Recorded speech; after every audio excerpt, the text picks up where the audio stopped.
Non-aviation revenues have become really important for airports during the pandemic as aviation revenues plummeted. How has business been for Milan Airports during this time? It's been very tough, as you can imagine, but we are coming out of the crisis now. Since this summer we are recording a good recovery.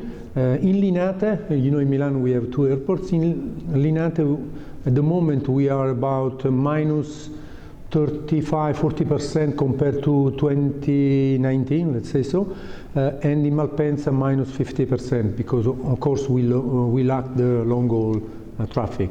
Non-aviation has suffered, as you can imagine, as all the other businesses, but we are recording a good recovery there.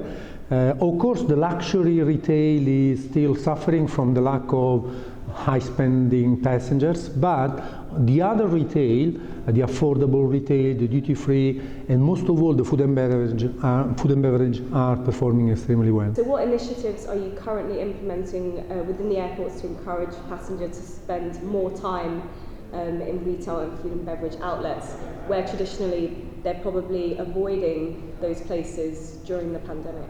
During the pandemic, yes, they did avoid such places because it was a natural instinct and reaction.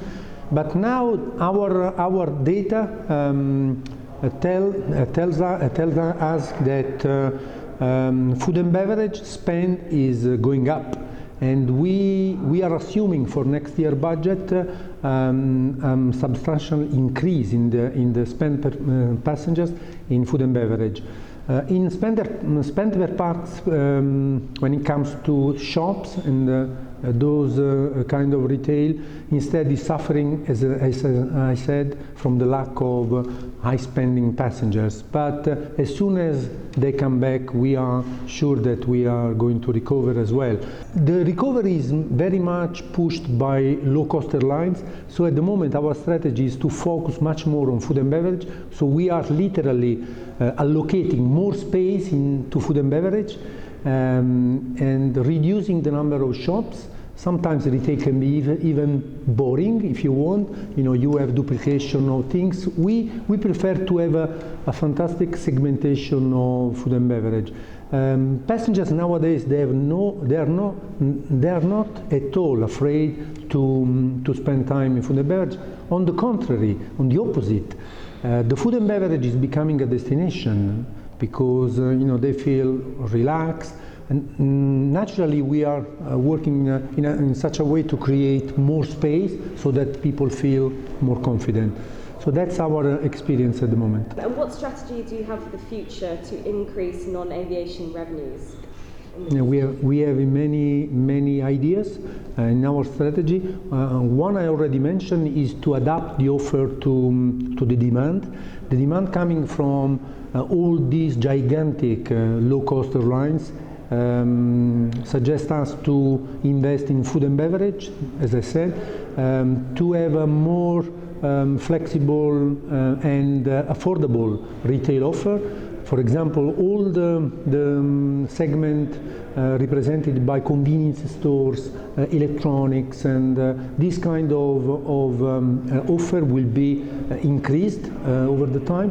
And of course, we will enhance also our duty-free and luxury proposal, because Milan is a fantastic destination for fashion. It's one of the top cities in the world for fashion, so it's quite natural. The other element of our strategy is to differentiate the two airports. So our city airport, Linate, will be more and more the airport of the city with Milanese brands, with a strong sense of place, whereas in Malpensa we will allow for more international brands and global brands. What do you think will be the key trends in the way passengers behave in the airport space within the next 1 to 3 years? Health for sure, as well as safety, security.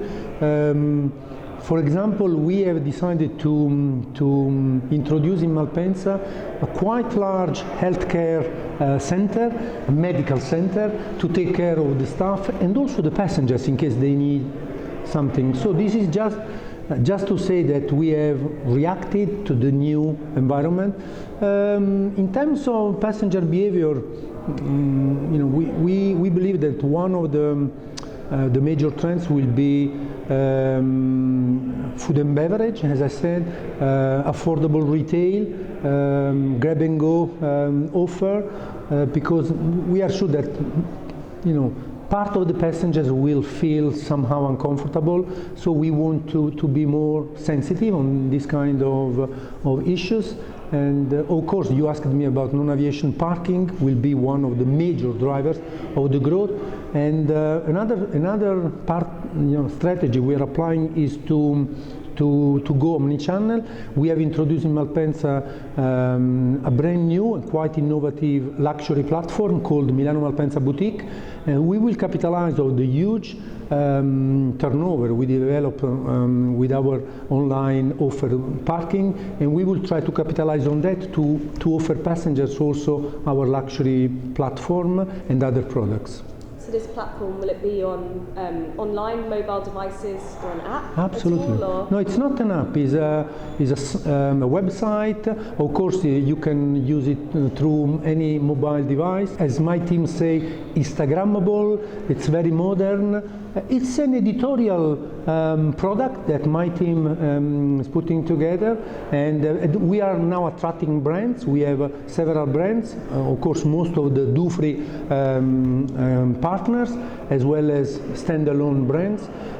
We believe that in the future, passengers very much interested in shopping, like the Chinese passengers, the Russian, will be the ones mostly using the platform, and we will do marketing initiatives and investments to attract those passengers. And are there any plans to sort of diversify into more personalization? Absolutely. We are starting now to apply these marketing tools. They call it marketing automation, which allows you to identify your customers and to build specific offer. Yes, the answer is yes, absolutely. So what technology will be used to drive non-aviation revenues in the future? My first question and request to my colleagues of the operation is to process the passengers in a very fast way. This is very important to allow enough time for consumptions and dwelling and so on. So the most important technology is to speed security and to create a condition for passengers to feel safe in the airport. And then, as the non-aviation director, with all my team, we are keen to capitalize on the dwelling time passengers have. Technology for sure, touchless technology is very important. We have introduced in Linate a technology allowing to go through security and even to the boarding without touching anything, so it's completely touchless. We need to do more of these in the future for sure.